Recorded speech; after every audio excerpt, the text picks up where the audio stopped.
it was expected that Iran would have to retaliate.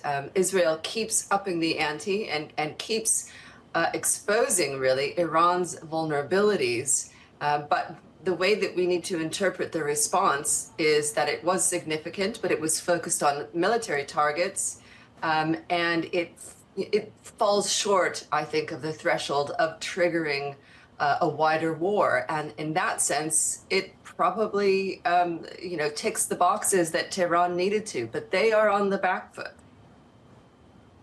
Do they, I mean, is there, looking at this, does Iran want a real war, or was it a warning? Iran has a different geostrategic calculus at the moment than Israel, and this is what I've been underscoring in my research. For Israel, they have a perceived window of opportunity to degrade the enemy, their adversaries, Hamas and Hezbollah, Iran's proxies, between now and U.S. elections in 5 weeks' time. It is not a remarkable insight to expect that Netanyahu would prefer a return of Trump to the White House, whereas for Iran, their geostrategic calculus is quite different. They need to wait it out. It's not a secret that they would prefer a Harris White House, mainly because, and this is really important for your viewers, they would like to see a return of the P5+1 construct, the diplomatic construct. Yeah. So Iran needs to hold the line, not allow itself to be humiliated, and bide its time. With all of this in mind, though, this kind of missile, ping pong that's taking place between Israel and Iran's proxies isn't likely to die down. At the same time, though, the Saudis have increased their production targets, so oil supplies are higher.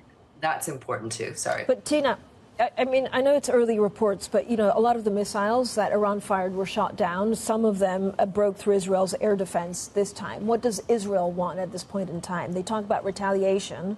Are they going to go hard? I think that Israel's response will similarly try to strike the balance between not allowing a serious attack from Tehran go unchecked, but without going further. Iran and Israel do not want to be in direct conflict. In that sense, they have shared objectives.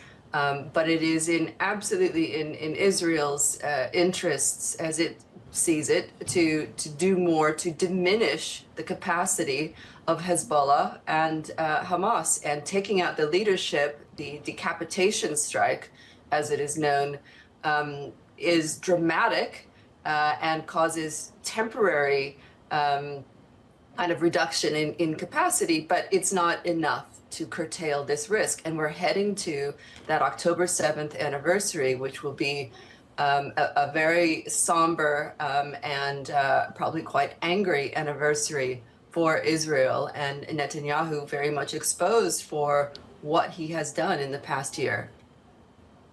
But Tina, if an Israeli missile strikes back at Iran, if what we've seen in the last couple of days continues in Lebanon, and Iran fights back, I mean, are we going to see a disastrous war with potentially the U.S. drawn in? Like, who's going to really try and mediate this and bring this down? Well, who's going to mediate it? That is there's nobody with the capacity to do that right now, and Biden saying consistently that it will back Israel almost no matter what, I think undermines U.S. moral authority on that front. But I put it slightly differently. I think as long as these volleys of missiles, serious and terrifying as they are, continue at this pace, going back to what Jumana said, markets won't respond. They're aimed at military targets. They haven't been very effective. I think symbolic is a poor choice of words, but that's what I hear from market participants. The thing to watch for will be if Israel targets Iran's energy infrastructure facilities, and that's a real risk. There's footage coming out of Iran of people, filling up their petrol tanks. Do they know something that we don't know, or are they just being rational actors in a very volatile part of the world?